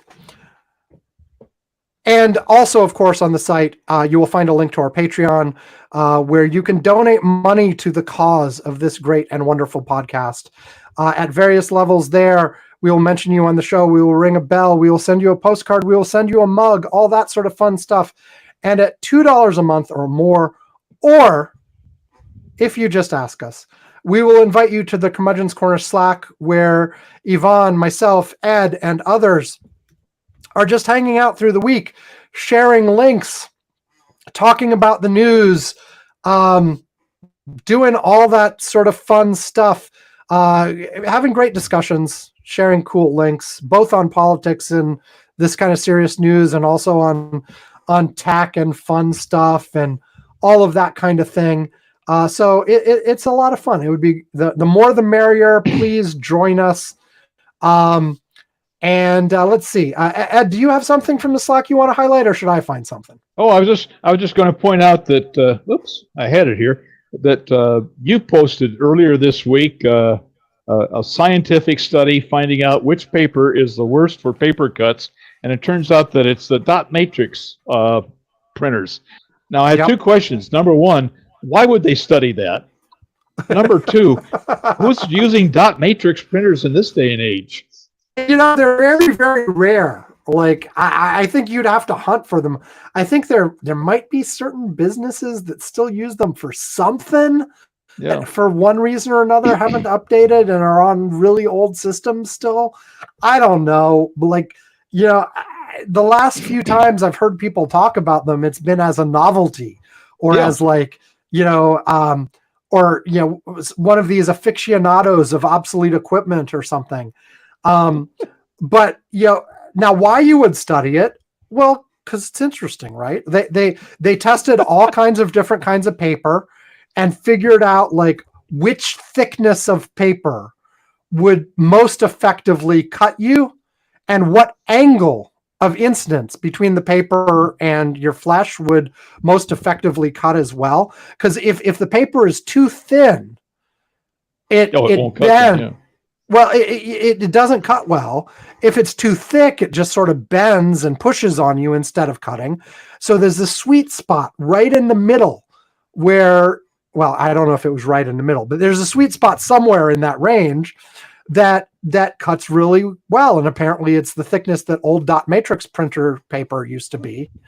But I'll tell you, like a couple days ago, I cut myself not on a piece of paper. I cut myself on my laptop, on my work laptop specifically. And I'm like, how did I do that?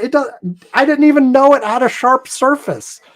But like I picked up my work laptop and and all of a sudden my knuckle was bloody. And Yikes. like I went and put a Band-Aid on it. It's fine. It's not like I needed stitches or to go to a hospital or something, but I cut myself on my laptop. I can guarantee you my laptop was not the thickness of a dot matrix piece of paper. No, not even close, and I know the laptop that fit in an envelope, like this wasn't even a laptop that would fit in an envelope. It was bigger than that. So anyway, but I don't know. I've paper cut myself many times in the past. I'm sure I will do it again. I am not going to go out and intentionally buy the kind of paper that does the worst cuts, though. No. Now I generally, when I buy paper for my printers, I generally find out which is the cheapest, and that's the one I get. Well, I honestly, I print stuff so rarely these days. Like the one printer in my house is in my wife's home office because she uses it more than I do. She uses it to print some stuff related to her campaign and things like that. But like it is so rare. I mean, at this point, I think once every 3 or 4 months, I'll print some stuff out. That's all. Like, so it's just rare. And occasionally I'll need I'll want to handwrite something because I want to, I don't know, take some notes or do a scratch calculation or something. I can never even find a piece of paper. I get it out of my printer anyway. Well, like when I really have had to do that, I've gone downstairs and pulled something out of my wife's printer because I don't have one anymore and I don't have a supply of paper in my office. Like I'll look around and I'll find there is paper in my office. Don't get me wrong, but none of it's blank paper. It's all paper with stuff on it. So anyway, but like, and by the way they did this study, they did not use actual hands. They used like fake hands made of like gelatin that was that has the same consistency as human flesh. I see. Because that picture looks like blood. Well, they probably did a picture of a real paper cut, or at least a fake real paper cut. But for their study, they used artificial skin. Fingers, okay. And well, that's good. The other way to do it would have been like, I presume this research was done at a college of some sort. They could have done the thing where, hey, we need students for a research study. We'll pay you $5 for the study. Oh, what's the study going to be? Oh, we're going to slice you open with paper. So, such is life. Yep, such is life. Well, thank you for joining us yet again, Ed. It's always good to have you. And continue your recovery, please. Get well soon. Get the exercise you need to get and all of that kind of stuff. And we'll next week next week we're going to have another co-host. I don't know who's going to be on with me next week, or if nobody steps up, I will be on my own. If you are interested in co-hosting and you have not been one of the last few people to co-host, drop me a line. Curmudgeon-corner.com has all the ways you can contact me. Most of you who might be interested are going to be on an email I send out asking for potential co-hosts anyway. But if you are not, if you are just a listener and are just interested, drop me a line. I may not put you on as co-host right away the first week if we haven't gotten to know each other at least a little bit yet. But reach out, get in touch. We can get you on the Curmudgeon's Corner Slack. You can start participating, and then maybe after a while you can be on the show. I don't know. Anyway, That's it. Thank you, Ed. And Yvonne, I hope you are having fun, whatever you are doing. And hey, everybody, stay safe. Have a good week. We'll see you next time. Goodbye. Goodbye.